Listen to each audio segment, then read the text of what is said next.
Hey everyone, and welcome to This Explainer. Today, we are unpacking a source that offers a fascinating and honestly entirely new perspective on June, which is recognized over in South Korea as the Month of Veterans. Now, normally when we think of a month dedicated to national heroes, our minds immediately go straight to solemn remembrance, right? Honoring the fallen and, maybe discussing government support systems. But the text we're looking at today, it flips that completely on its head. It shifts the focus away from what the government should do for people and instead asks some really profound, even kind of uncomfortable questions about what individuals owe to society. It's this massive philosophical reframing of what it means to truly honor sacrifice, moving us from a mindset of receiving to a mindset of profound active contribution. Okay, let's dive into this. Are veterans' benefits helping or holding us back? The core question anchoring the first part of our source introduces a really provocative premise. It suggests that permanently relying on government support, specifically from institutions like the Ministry of Patriots and Veterans Affairs, might actually ruin your life. Now that is a bold statement, isn't it? The text basically asks us to critically examine whether a system designed to help people might, inadvertently, be holding them back from true independence. It challenges the conventional wisdom that securing a lifetime government payout is the ultimate goal, or even a pure positive. Instead, it points to a hidden, darker consequence of that dependency. So let's move right into Section 1, Beyond Government Benefits. And this brilliantly illustrates the distinction we need to make to understand that bold claim. The text makes a very clear separation between temporary aid and permanent reliance. Now, the source is actually very pragmatic here. It totally acknowledges that using benefits as a stepping stone during a tragedy or a sudden hardship related to national service is perfectly fine. It's necessary. It's there to help you survive a crisis. But permanent dependency on taxpayers, that's a completely different story. The source argues that this absolutely cannot become a permanent lifestyle. It explicitly points out that those benefits are funded by the taxes of the public, what it actually calls the blood and sweat of the citizens. The core argument is that once you regain your footing, you have to cut off that aid and grow through your own self-reliance. Continuously taking from the public pool when you're capable of standing on your own is portrayed as a really destructive habit.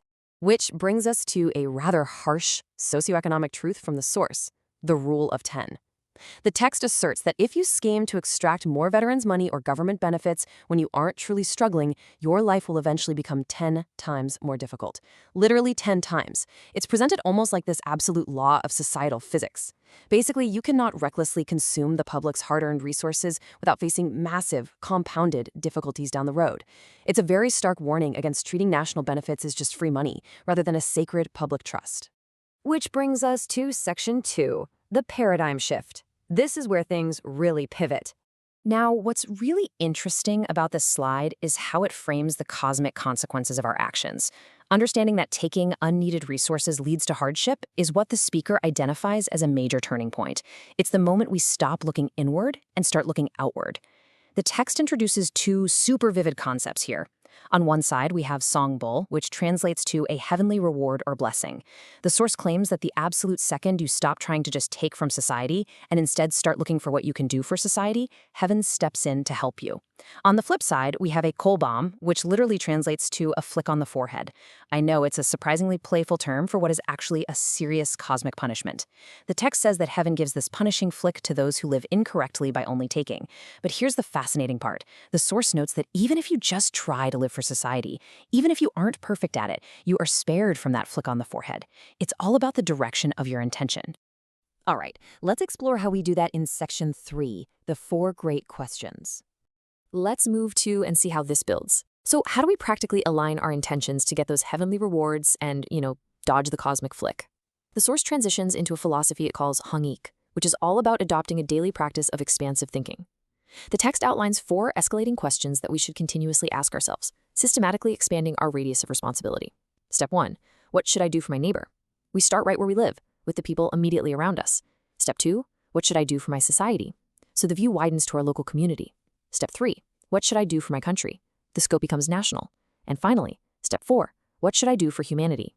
It's just a beautifully logical progression. You don't just wake up and try to save the entire world. You build your capacity to serve by systematically expanding who you consider yourself responsible for. But there is a crucial clarification from the source text here. These are mantras, not mandates. The speaker explicitly states, and I quote, "I never said you must do these things right now." Instead, the source suggests holding these 4 questions as a daily hawadu, basically a seed of thought or a mantra. You don't have to force immediate massive action.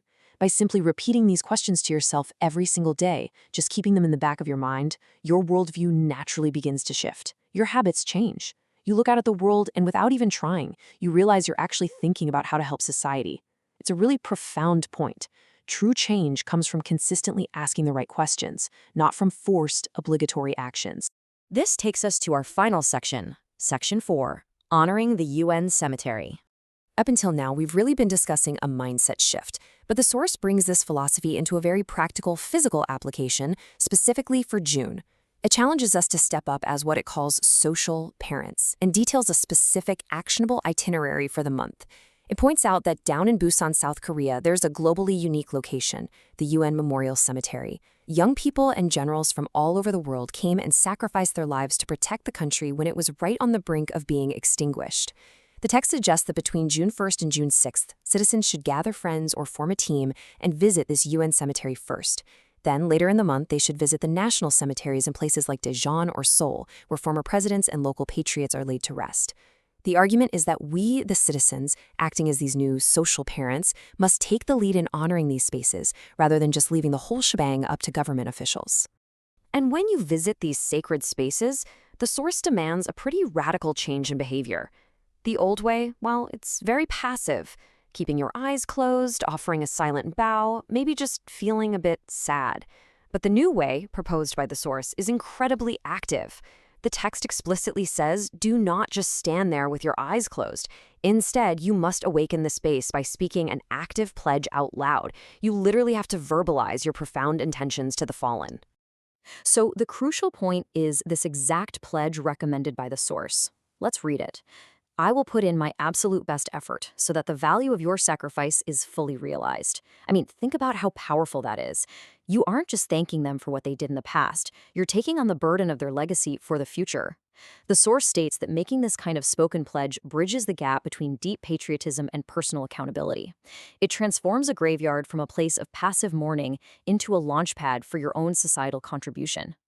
The text even makes this huge promise. If you live with this active effort for just 3 years, you will build a life where overwhelming difficulties simply cannot reach you. That is quite the claim. Which leaves us with a final, vital question. What will you do for society today? We've journeyed through a truly fascinating explainer today. We've seen a philosophy that challenges the safety of permanent government dependency, warns of the heavy cost of taking unneeded resources, and offers a really inspiring path upward through expansive thinking and active contribution. It asks us to stop being mere recipients of the sacrifices made by others and to become the active stewards of those legacies. It's a completely different, incredibly empowering way to view Veterans Month for sure. So as we wrap up, I'm going to leave you with that daily mantra from the source. Look around your neighborhood, your community, your nation. Ask yourself that question and let it begin to shift your world. Thanks for exploring this amazing topic with me today.